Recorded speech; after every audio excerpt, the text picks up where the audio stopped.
അസ്സലാമു അലൈക്കും, welcome back. എല്ലാവർക്കും നമ്മുടെ പുതിയൊരു വീഡിയോയിലേക്ക് സ്വാഗതം. അപ്പോൾ ഇന്ന് ഞാൻ എത്തിയിട്ടുള്ളത് നമ്മുടെ കോഴിക്കോട്ടെ സ്പെഷ്യൽ ആയിട്ടുള്ള ദം ബിരിയാണിയുടെ റെസിപ്പി ആയിട്ടാണ്. പിന്നെ ഈ ഒരു ബിരിയാണി ബീഫ് വെച്ചിട്ടാണ് കേട്ടോ ഉണ്ടാക്കിയിട്ടുള്ളത്. അതുകൊണ്ട് തന്നെ നല്ല അടിപൊളി ടേസ്റ്റ് ആയിരുന്നു. ഒരു പക്ഷേ നിങ്ങൾക്ക് എല്ലാവർക്കും ബിരിയാണി ഉണ്ടാക്കാനൊക്കെ അറിയായിരിക്കും. എന്നാലും അളവിൻ്റെ കാര്യത്തിലും അതുപോലെ ബീഫ് വേവിക്കുന്ന കാര്യത്തിലൊക്കെ ചെറിയ ഡൗട്ടൊക്കെ ഉണ്ടാവില്ലേ. ഈ വീഡിയോ കണ്ടിട്ടാണ് നിങ്ങൾ ബിരിയാണി വെക്കുന്നതെന്നുണ്ടെങ്കിൽ ആ ഒരു ഡൗട്ടും കൂടി ക്ലിയർ ആയി കിട്ടും കേട്ടോ.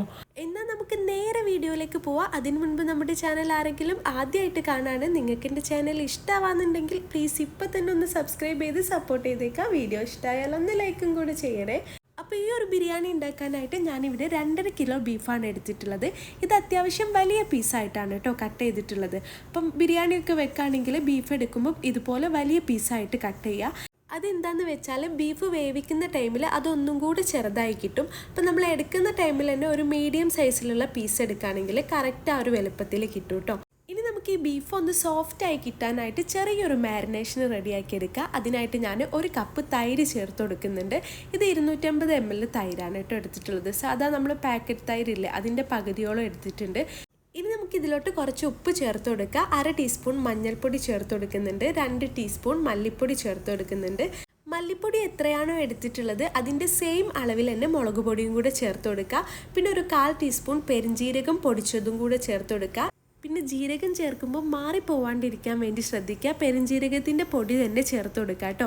പിന്നെ 1 മുറി ചെറുനാരങ്ങയുടെ നീര് കുരുവൊക്കെ കളഞ്ഞിട്ട് അതും കൂടെ ചേർത്ത് മസാല നന്നായി മിക്സ് ചെയ്ത ശേഷം നേരത്തെ മാറ്റി വെച്ചിട്ടുണ്ടായിരുന്ന ബീഫും കൂടെ ചേർത്ത് നല്ല രീതിയിൽ തന്നെ ഒന്ന് മിക്സ് ചെയ്ത് കൊടുക്കുക. ഈ ഒരു മസാല നമ്മുടെ ബീഫിൻ്റെ എല്ലാ ഭാഗത്തും എത്തുന്ന രീതിയിൽ തന്നെ ഒന്ന് മിക്സ് ചെയ്ത് കൊടുക്കുക. എന്നിട്ട് 1 മണിക്കൂർ ഇതൊന്ന് റെസ്റ്റ് ചെയ്യാൻ വേണ്ടി വെക്കുക. നിങ്ങൾക്ക് ടൈം ഉണ്ടെന്നുണ്ടെങ്കിൽ അതിൽ കൂടുതൽ സമയം വെക്കാം. അല്ലെങ്കിൽ പിന്നെ തലേന്ന് രാത്രി ഈ ഒരു മാരിനേഷൻ ചെയ്തിട്ട് ഫ്രിഡ്ജിൽ വെച്ചാലും മതി കേട്ടോ. ഇനി നമുക്ക് ബിരിയാണിയിലേക്കുള്ള വെജീസൊക്കെ ഒന്ന് കട്ട് ചെയ്തിട്ട് വരാം. ഞാൻ എല്ലാം ഇവിടെ സെപ്പറേറ്റ് ചെയ്ത് വെച്ചിട്ടുണ്ട് കേട്ടോ. അതെന്താണെന്ന് വെച്ചാൽ നിങ്ങൾക്ക് കറക്റ്റ് മനസ്സിലാവാൻ വേണ്ടിയിട്ടാണ് ഇങ്ങനെ ചെയ്തിട്ടുള്ളത്. ഇത് മസാലയ്ക്ക് ആവശ്യമായിട്ടുള്ള സവാളയാണ്. പിന്നെ സവാളയേക്കാളും കുറച്ചധികം തന്നെ തക്കാളി എടുത്തിട്ടുണ്ട്. അപ്പം നിങ്ങൾ എപ്പം ബിരിയാണി വെക്കുകയാണെങ്കിലും സവാളേനേക്കാളും കുറച്ചധികം തന്നെ തക്കാളി എടുക്കാൻ വേണ്ടി ശ്രദ്ധിക്കുക. പിന്നെ 3 സവാള നമ്മൾ മാറ്റി വെച്ചിട്ടുണ്ട്, അത് ഫ്രൈ ചെയ്തെടുക്കാനാണ്. 3 ചിറ്റ് വെളുത്തുള്ളി തൊലിയൊക്കെ കളഞ്ഞതും 2 കഷ്ണം ഇഞ്ചിയും കുറച്ച് മല്ലിയിലയും പിന്നെ 1 സവാള മാറ്റി വെച്ചിട്ടുണ്ട്. ഇത് ചോറിലേക്ക് വേണ്ടിയിട്ടാണ്. അടുത്തതായിട്ട് എരിവിനനുസരിച്ചിട്ടുള്ള പച്ചമുളകും. ഈ ഒരു പച്ചമുളക് ആകുമ്പം അത്യാവശ്യം നല്ല എരിവുണ്ടാവും കേട്ടോ. പിന്നെ ഇതാ കുറച്ച് ചെറുനാരങ്ങയും മാറ്റി വെച്ചിട്ടുണ്ട്. പിന്നെ 1 കപ്പ് തൈരും എടുത്തിട്ടുണ്ട് കേട്ടോ. അപ്പം നമ്മൾ നേരത്തെ ബീഫിൽ തൈര് ചേർത്തുകൊണ്ട് തന്നെ നമുക്ക് ഇത്രയും തൈരിൻ്റെ ആവശ്യമുള്ളൂ. ഇനി ഇതെല്ലാം കൂടെ കട്ട് ചെയ്തിട്ട് വരാം.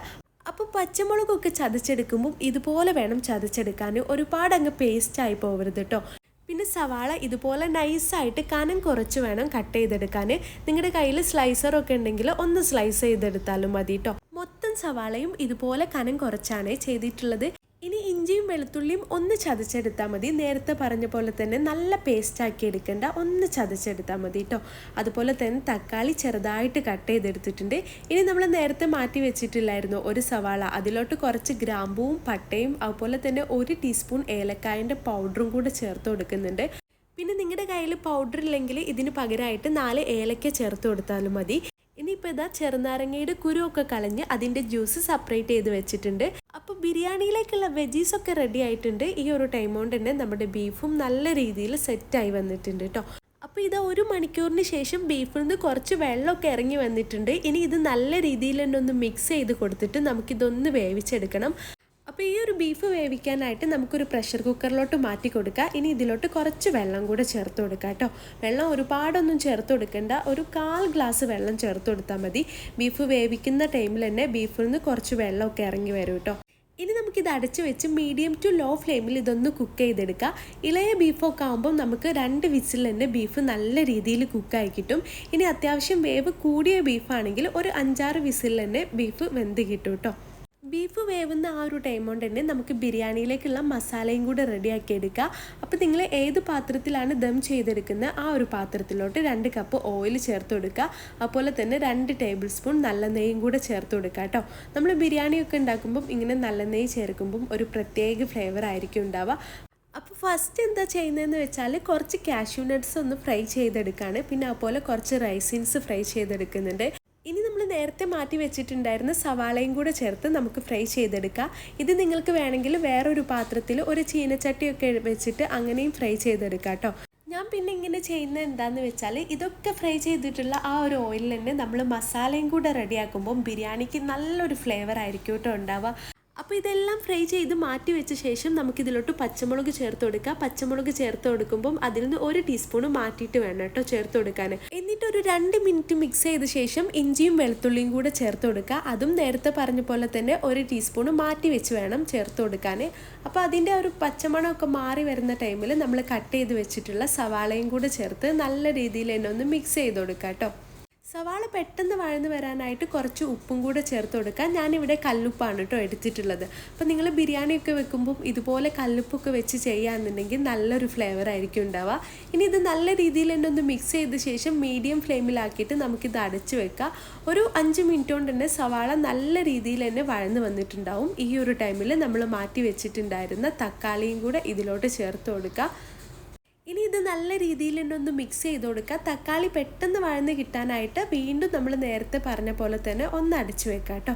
അടച്ചു വെച്ച് ഒരു 3-4 മിനിറ്റ് കൊണ്ട് തന്നെ തക്കാളിയൊക്കെ നല്ല രീതിയിൽ ഉടഞ്ഞു വന്നിട്ടുണ്ടാവും. ഈ ഒരു ടൈമിൽ വീണ്ടും നല്ലോണം ഒന്ന് മിക്സ് ചെയ്ത് കൊടുക്കുക. ഇനി ഇതിലോട്ടുള്ള പൗഡറൊക്കെ ചേർത്ത് കൊടുക്കുക. 1/4 ടീസ്പൂൺ മഞ്ഞൾപ്പൊടി, 1 ടീസ്പൂൺ മല്ലിപ്പൊടി, 1/2 ടീസ്പൂൺ കുരുമുളക് പൊടിച്ചത്, 1/4 ടീസ്പൂൺ പെരിഞ്ജീരകം പൊടിച്ചത്, 2 ടീസ്പൂൺ ഗരം മസാല എന്നിവ ചേർത്ത് നല്ല രീതിയിൽ തന്നെ ഒന്ന് മിക്സ് ചെയ്ത് കൊടുക്കുക. പിന്നെ ഈ ഒരു ഗരം മസാല ഞാൻ വീട്ടിൽ തന്നെ പൊടിച്ചെടുത്തതാണ്. അതുകൊണ്ട് തന്നെ നല്ല സ്ട്രോങ്ങും ഉണ്ട് കേട്ടോ. അതുകൊണ്ട് മാത്രമാണ് 2 ടീസ്പൂൺ ഇട്ടത്. ഇനി നിങ്ങൾ കടയിൽ നിന്നൊക്കെ വാങ്ങിക്കുമ്പം അതിൻ്റെ ആ ഒരു സ്ട്രോങ് ഒക്കെ അനുസരിച്ചിട്ട് ചേർത്ത് കൊടുത്താൽ മതി. കഴിയുന്നതും ഗരം മസാലയും മന്തി മസാലയും ഒക്കെ വീട്ടിൽ തന്നെ പൊടിച്ചെടുക്കണം കേട്ടോ. അപ്പോഴേ അതിൻ്റെ കറക്റ്റ് ആ ഒരു ഫ്ലേവറൊക്കെ നമുക്ക് കിട്ടത്തുള്ളൂ. അപ്പോൾ കടയിൽ നിന്ന് വാങ്ങിക്കുന്നതിനേക്കാളും എത്രയോ നല്ലത് വീട്ടിൽ പൊടിച്ചെടുക്കുന്നതാണ്.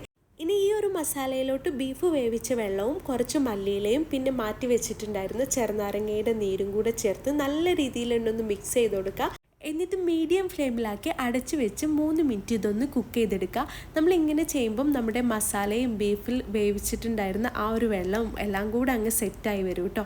ഈ ഒരു ടൈമിൽ നമ്മൾ മാറ്റി വെച്ചിട്ടുണ്ടായിരുന്ന വേവിച്ച ബീഫും കൂടെ ചേർത്ത് നല്ലോണം അങ്ങ് മിക്സ് ചെയ്ത് കൊടുക്കുക. ഇപ്പം നല്ല അടിപൊളി സ്മെല്ലൊക്കെ വരും. ഈ ഒരു ടൈമിൽ നമുക്കിതിലോട്ട് 1 കപ്പ് തൈരും കൂടെ ചേർത്ത് കൊടുക്കുക. ഞാനിവിടെ 1 കപ്പ് മൊത്തമായിട്ട് ചേർത്തിട്ടില്ല. നേരത്തെ ബീഫിലേക്ക് എടുത്തുകൊണ്ട് തന്നെ 3/4 കപ്പാണ് കേട്ടോ ചേർത്ത് കൊടുത്തിട്ടുള്ളത്. ഇനി നമ്മൾ ഫ്രൈ ചെയ്ത് വെച്ചിട്ടുണ്ടായിരുന്ന ആ ഒരു സവാളയിൽ നിന്ന് പകുതിയോളം ഇതിലോട്ട് ചേർത്ത് കൊടുക്കുന്നുണ്ട്. നമ്മളിങ്ങനെ ബിരിയാണിയൊക്കെ വെക്കുമ്പോൾ സവാളയൊക്കെ ഫ്രൈ ചെയ്ത് ചേർക്കുകയാണെങ്കിൽ നല്ലൊരു ഫ്ലേവർ ആയിരിക്കും കേട്ടോ ബിരിയാണിക്ക് ഉണ്ടാവുക. ഇനി ഇതെല്ലാം കൂടെ നല്ല രീതിയിൽ തന്നെ ഒന്ന് മിക്സ് ചെയ്ത് കൊടുക്കുക. ഈ ഒരു ടൈമിൽ നമുക്ക് മസാലയുടെ ഉപ്പൊന്ന് ചെക്ക് ചെയ്ത് നോക്കുക. അതെന്താണെന്ന് വെച്ചാൽ നമ്മളിതിൽ തൈര് ചേർത്തുകൊണ്ട് ഉപ്പ് കുറയാനുള്ളൊരു ചാൻസ് ഉണ്ട് കേട്ടോ. അപ്പം ഞാൻ ഉപ്പ് നോക്കിയപ്പം കുറച്ച് ഉപ്പിൻ്റെ കുറവുണ്ടായിരുന്നു. അതുകൊണ്ട് കുറച്ച് കല്ലുപ്പും കൂടെ ചേർത്ത് നല്ലോണം ഒന്ന് മിക്സ് ചെയ്ത് കൊടുക്കുന്നുണ്ട്. ഇനി ഒന്ന് ചൂടായി കഴിഞ്ഞാൽ ഫ്ലെയിം ഓഫ് ചെയ്തിട്ട് നമുക്ക് ഈ മസാല അവിടെ മാറ്റി വെക്കാം. എന്നിട്ട് നമുക്ക് ഇതിലോട്ടുള്ള റൈസ് റെഡിയാക്കി എടുക്കാം കേട്ടോ. അപ്പം ഞാനിവിടെ റൈസ് റെഡിയാക്കുന്നത് അരി വറ്റിച്ചെടുത്തിട്ടാണ് കേട്ടോ. നിങ്ങൾക്ക് വേണമെങ്കിൽ നെയ്ച്ചോറാക്കിയിട്ടും ഈ ഒരു റൈസ് റെഡിയാക്കി എടുക്കുക. പിന്നെ എനിക്ക് തോന്നിയിട്ടുള്ളത് നെയ്ച്ചോറ് വെക്കുന്നതിനേക്കാളും എത്രയോ നല്ലത് അരി ഇങ്ങനെ വറ്റിച്ചെടുക്കുമ്പോഴാണ് കേട്ടോ. അതാകുമ്പോൾ നമ്മുടെ റൈസിനൊക്കെ നല്ലൊരു ഫ്ലേവറും കിട്ടും. പിന്നെ അരി ഇങ്ങനെ വറ്റിച്ചെടുക്കുമ്പം ചില കാര്യങ്ങൾ മാത്രം ശ്രദ്ധിച്ചാൽ മതി. അത് ഞാനിതിൽ ഡീറ്റെയിൽ ആയിട്ട് കാണിക്കുന്നുണ്ട് കേട്ടോ. അപ്പോൾ ആദ്യം തന്നെ ഒരു പാത്രത്തിലോട്ട് കുറച്ച് ഓയിൽ ചേർത്ത് കൊടുക്കുക. ഓയിൽ നല്ല രീതിയിൽ ഉണ്ടെന്ന് ചൂടായി കഴിഞ്ഞാൽ നേരത്തെ മാറ്റി വെച്ചിട്ടുള്ള സ്പൈസസും സവാളയും കൂടെ ചേർത്ത് കൊടുക്കുക. എന്നിട്ട് നല്ലോണം ഒന്ന് മിക്സ് ചെയ്ത് കൊടുക്കുക. പിന്നെ സവാള ഒരുപാട് ബ്രൗൺ കളർ ആവേണ്ട ആവശ്യമില്ല. ഒന്ന് വഴന്ന് കഴിഞ്ഞാൽ ഇതിലോട്ട് നല്ല തിളച്ച വെള്ളം തന്നെ ചേർത്ത് കൊടുക്കുക. അപ്പോൾ അതിന് മുൻപ് ഞാൻ എടുത്തിട്ടുള്ള അരി കാണിച്ചു തരാം. ഞാൻ 2.5 കിലോ കൈമ റൈസാണ് എടുത്തിട്ടുള്ളത്. അരി എടുക്കുന്ന ടൈമിൽ പ്രത്യേകം അളന്നെടുക്കാൻ വേണ്ടി ശ്രദ്ധിക്കുക. ഒരു പാത്രം അരിക്ക് 1.5 പാത്രം എന്ന രീതിയിലാണ് നമ്മൾ അരി വറ്റിച്ചെടുക്കുമ്പം ചെയ്യേണ്ടത് കേട്ടോ. സാധാ നമ്മൾ നെയ്ച്ചോറൊക്കെ വെക്കുമ്പം ഒരു പാത്രം അരിക്ക് 2 പാത്രം വെള്ളമാണല്ലേ വെക്കുക. പക്ഷേ ഇങ്ങനെ ചെയ്യുമ്പം ഒരു പാത്രം അരിക്ക് 1.5 പാത്രം വെള്ളം മാത്രം വെച്ചാൽ മതി കേട്ടോ. ഇനി ഇതിലോട്ട് നമ്മൾ നേരത്തെ മാറ്റി വെച്ചിട്ടുണ്ടായിരുന്ന ആ ഇഞ്ചിയും പച്ചമുളകും വെളുത്തുള്ളി ചതച്ചും കൂടെ ചേർത്ത് കൊടുക്കുക. പിന്നെ ഒരു തക്കാളി ഇതുപോലെ റൗണ്ടിൽ കട്ട് ചെയ്തിട്ട് അതും കൂടെ ചേർത്ത് കൊടുക്കുക. ഒരു ചെറുനാരങ്ങയുടെ നീര് കുരുവൊക്കെ കളഞ്ഞിട്ട് അതും കൂടെ ചേർത്ത് കൊടുക്കുന്നുണ്ട്. പിന്നെ ആവശ്യത്തിനുള്ള കല്ലുപ്പും കൂടെ ചേർത്ത് കൊടുക്കുക കേട്ടോ. ഞാൻ നേരത്തെ പറഞ്ഞ പോലെ തന്നെ കല്ലുപ്പ് ചേർക്കുമ്പം ഒരു പ്രത്യേക ടേസ്റ്റ് ആയിരിക്കും. ഇനി നമ്മൾ എത്രയാണോ ഓയിൽ എടുത്തത് അതിൻ്റെ നേർ പകുതിയായിട്ട് കുറച്ച് ഡാൽഡയും കൂടെ ചേർത്ത് കൊടുക്കുക. എന്നിട്ട് ഇത് നല്ലോണം ഒന്ന് മിക്സ് ചെയ്ത് കൊടുക്കുക. ഇനി നമുക്കിതൊന്ന് അടച്ചു വെക്കാം. പിന്നെ വെള്ളം എടുക്കുമ്പോൾ നിങ്ങൾ തിളച്ച വെള്ളം വേണം കേട്ടോ ചേർത്ത് കൊടുക്കാൻ. അപ്പോൾ ഇതാ വെള്ളമൊക്കെ നന്നായി തിളച്ച് വരുന്നുണ്ട്. ഈ ഒരു ടൈമിൽ കഴുകി ഊറ്റി വെച്ചിട്ടുണ്ടായിരുന്ന കൈമാ റൈസും കൂടെ ചേർത്ത് നല്ല രീതിയിൽ തന്നെ ഒന്ന് മിക്സ് ചെയ്ത് കൊടുക്കുക. അപ്പോൾ ഇത് മിക്സ് ചെയ്ത് കൊടുക്കുന്ന ആ ഒരു ടൈമിൽ ഹൈ ഫ്ലെയിമിലാക്കി കൊടുക്കുക കേട്ടോ. എന്നിട്ട് നമുക്കിതൊന്ന് അടച്ച് വെക്കുക. അടച്ച് വെച്ച് ഒരു 3-4 മിനിറ്റ് കൊണ്ട് തന്നെ ഇതൊന്ന് തിളച്ച് വരും. ഈ ഒരു ടൈമിൽ അടപ്പും പതുക്കെ ഒന്ന് നീക്കി കൊടുക്കുക. എന്നിട്ട് വീണ്ടും ഒന്ന് മിക്സ് ചെയ്ത് കൊടുക്കുക. എന്നിട്ട് നമുക്ക് വീണ്ടും ഒന്ന് അടച്ച് വെക്കാം. ഒരു 2 മിനിറ്റിന് ശേഷം വീണ്ടും ഒന്ന് തുറന്ന് നോക്കാം കേട്ടോ. അപ്പം നമ്മൾ വീണ്ടും തുറക്കുന്ന ടൈമിൽ അതിലുള്ള വെള്ളമൊക്കെ ഏകദേശം വറ്റി തുടങ്ങിയിട്ടുണ്ടാവും. ആ ഒരു ടൈമിൽ നമുക്ക് ലോ ഫ്ലെയിമിലാക്കി കൊടുക്കുക. എന്നിട്ട് ഒന്നും കൂടെ ഒന്ന് മിക്സ് ചെയ്ത് കൊടുക്കുക. അപ്പം നമ്മൾ ടോട്ടൽ ഒരു 2 അല്ലെങ്കിൽ ഒരു 3 തവണ മിക്സ് ചെയ്ത് കൊടുത്താൽ മതി കേട്ടോ. ഒരു 2 മിനിറ്റിന് ശേഷം തുറന്ന് നോക്കിക്കഴിഞ്ഞാൽ ഇതിലുള്ള വെള്ളമൊക്കെ ഏകദേശം വറ്റിയിട്ടുണ്ടാവും. ഈ ഒരു ടൈമിൽ ഫ്ലെയിം ഓഫ് ചെയ്ത് കൊടുക്കുക. പിന്നെ റൈസ് ഒരിക്കലും മിക്സ് ചെയ്ത് കൊടുക്കരുത് കേട്ടോ. ഇതിൻ്റെ മുകൾ ഭാഗത്തു നിന്ന് നേരെ എടുത്ത് വേണം മസാലയിലോട്ട് ചേർത്ത് കൊടുക്കാൻ. റൈസ് കാണുമ്പോൾ തന്നെ നിങ്ങൾക്ക് മനസ്സിലാവും അതിൻ്റെ മുകൾ ഭാഗം കുറച്ചുകൂടെ വേവാനുള്ള പോലെ തോന്നും. അത് നമ്മൾ നേരെ മസാലയുടെ മുകളിലോട്ട് ചേർത്ത് കൊടുക്കുകയാണ് ചെയ്യുക. ആരും ടെൻഷൻ അടിക്കേണ്ട. നമ്മൾ മസാലയിലോട്ട് ഇങ്ങനെ ചേർക്കുന്ന ടൈമിൽ ദമ്മിന് വെക്കുമ്പം അത് കറക്റ്റ് ആ ഒരു വേവായി കിട്ടും കേട്ടോ. നമ്മൾ സാധാരണ നെയ്ച്ചോറൊക്കെ വെച്ച് ചെയ്യുന്ന സമയത്ത് എന്താണെന്ന് വെച്ചാൽ നെയ്ച്ചോറൊക്കെ കറക്റ്റ് ആ ഒരു വേവായിരിക്കും അല്ലേ. അപ്പോൾ ഇങ്ങനെ ഈ ഒരു മസാലയുടെ മുകളിലോട്ടും കൂടെ വെച്ച് കൊടുക്കുമ്പം നെയ്ച്ചോറ് കുറച്ചുകൂടെ വെന്ത് പോകാനുള്ള ഒരു ചാൻസ് ഉണ്ട്. പക്ഷേ അരി വറ്റിച്ചെടുത്ത് ചെയ്യാന്നുണ്ടെങ്കിൽ ആ ഒരു ചാൻസ് ഉണ്ടാവില്ല. നമ്മുടെ റൈസൊക്കെ കറക്റ്റായിട്ട് നമുക്ക് കിട്ടും കേട്ടോ. അതുമാത്രമല്ല നമ്മുടെ ഈ ഒരു മസാലയിൽ നിന്നുള്ള ആ ഒരു കറക്റ്റ് ഫ്ലേവർ റൈസിലോട്ട് അങ്ങോട്ട് ചേർന്ന് കിട്ടുകയും ചെയ്യും. അതുകൊണ്ടാണ് ഇപ്പോൾ അധികം കല്യാണ വീടുകളിലും ഇങ്ങനെ അരി വറ്റിച്ചെടുത്ത് ചെയ്യുന്നത്. അതാകുമ്പോൾ ടെൻഷൻ അടിക്കേണ്ട കാര്യമില്ല. റൈസൊക്കെ പെർഫെക്റ്റ് ആയിട്ട് കിട്ടുകയും ചെയ്യും. ഇനിയിപ്പോൾ ഇതാ ഞാനിവിടെ 3 ലെയറായിട്ടാണ് സെറ്റ് ചെയ്യുന്നത്. അപ്പോൾ 2 ലെയറിലും ഞാൻ സെയിം ഇൻഗ്രീഡിയൻസ് തന്നെയാണ് ചേർത്ത് കൊടുത്തിട്ടുള്ളത്. കുറച്ച് നല്ല നെയ്യ് ചേർത്ത് കൊടുക്കുന്നുണ്ട്. അതുപോലെ ഫ്രൈ ചെയ്ത് വെച്ചിട്ടുള്ള സവാളയും കാഷ്യൂ നട്ട്സും റൈസിൻസും ചേർത്ത് കൊടുക്കുന്നുണ്ട്. പിന്നെ ടോപ്പിലായിട്ട് നമ്മൾ 3ാമത്തെ ലെയറിൽ കുറച്ച് മല്ലിയില എക്സ്ട്രാ ചേർത്ത് കൊടുക്കുന്നുണ്ട് കേട്ടോ. നല്ലൊരു ഫ്ലേവറിന് വേണ്ടിയിട്ടാണ് ചേർത്ത് കൊടുക്കുന്നത്. പിന്നെ നിങ്ങൾ ദം ചെയ്തെടുക്കുന്ന ടൈമിൽ നല്ല നെയ്യ് ഇതുപോലെ ലെയറിൽ ചേർത്ത് കൊടുക്കുകയാണെങ്കിൽ നല്ലൊരു ഫ്ലേവർ ആയിരിക്കും നമ്മുടെ ബിരിയാണിക്ക് ഉണ്ടാവുക. ഇനിയിപ്പോൾ ഇതാ ഞാൻ ഇതൊന്ന് ദം ചെയ്തെടുക്കാൻ വേണ്ടി കവർ ചെയ്തെടുക്കാൻ വേണ്ടി പോവാണ് കേട്ടോ. അതിനായിട്ട് ഞാനിവിടെ എടുത്തിട്ടുള്ളത് ഫോയിൽ പേപ്പറാണ്. അപ്പോൾ നിങ്ങളുടെ കയ്യിൽ ഫോയിൽ പേപ്പർ ഇല്ലെങ്കിൽ നിങ്ങൾക്ക് മൈദ വെച്ച് വേണമെങ്കിലും ചെയ്യാം കേട്ടോ. അപ്പോൾ എന്ത് വെച്ച് നിങ്ങൾ ചെയ്യുകയാണെങ്കിലും ആവി ഒട്ടും തന്നെ പുറത്ത് പോവാത്ത രീതിയിൽ വേണം കവർ ചെയ്തെടുക്കാൻ. എന്നിട്ട് ഒരു 20 മിനിറ്റ് മീഡിയം ടു ലോ ഫ്ലെയിമിൽ വെച്ച് ദം ചെയ്തെടുത്താൽ നമ്മുടെ ബിരിയാണി റെഡി കേട്ടോ. പിന്നെ ദം ചെയ്യുമ്പോൾ ശ്രദ്ധിക്കേണ്ട ഒരു കാര്യം എന്താണെന്ന് വെച്ചാൽ ഫസ്റ്റിൽ 5 മിനിറ്റ് ഹൈ ഫ്ലെയിമിലാക്കി കൊടുക്കുക കേട്ടോ. എന്നിട്ട് ബാക്കി 15 മിനിറ്റ് ലോ ഫ്ലെയിമിൽ വെച്ച് വേണം ദം ചെയ്തെടുക്കാൻ. അങ്ങനെ ടോട്ടലി 20 മിനിറ്റിന് ശേഷം ഫ്ലെയിം ഓഫ് ചെയ്ത് കൊടുക്കുക. എന്നിട്ട് നിങ്ങൾക്ക് ടൈം ഉണ്ടെന്നുണ്ടെങ്കിൽ അരമണിക്കൂർ കഴിഞ്ഞ് സെർവ് ചെയ്യുക. അല്ല സമയമില്ല എന്നുണ്ടെങ്കിൽ ഇതുപോലെ ഒരു പാത്രത്തിലോട്ട് റൈസ് പതുക്കെ ഒന്ന് മാറ്റി കൊടുക്കുക. സത്യം പറയുകയാണെങ്കിൽ ഇപ്പോൾ ഏതോ കല്യാണ വീട്ടിലാണെന്ന് തോന്നിപ്പോട്ടോ. അത്രയ്ക്ക് സ്മെല്ലായിരുന്നു ഈ ഒരു ബിരിയാണി വെച്ചപ്പോൾ ഉണ്ടായിരുന്നേ. പിന്നെ ഈ ഒരു റൈസിനെ പറ്റി പറയുകയാണെങ്കിൽ ഞാൻ പറയാണ്ട് തന്നെ നിങ്ങൾക്ക് കണ്ടാൽ മനസ്സിലാവല്ലോ. നല്ല പെർഫെക്റ്റ് ആയിട്ടാണ് നമുക്ക് ഈ ഒരു റൈസ് കിട്ടിയിട്ടുള്ളത്. ഒട്ടും തന്നെ അലിഞ്ഞു പോവേ അല്ലെങ്കിൽ ഒട്ടിപ്പിടിക്കുകയോ ഒന്നും തന്നെ ചെയ്തിട്ടില്ല. നല്ല പെർഫെക്റ്റ് ആയിട്ട് തന്നെ നമുക്ക് കിട്ടിയിട്ടുണ്ട്. പിന്നെ ഇതിലുള്ള മസാലയുടെ കാര്യം പറയുകയാണെങ്കിൽ ഒരു രക്ഷയില്ല കേട്ടോ. ബീഫിൻ്റെ വേവ് എന്നൊക്കെ പറയുകയാണെങ്കിൽ ഇതാണ് കേട്ടോ. നല്ല അടിപൊളിയായിട്ട് തന്നെ കുക്കായി കിട്ടിയിട്ടുണ്ട്.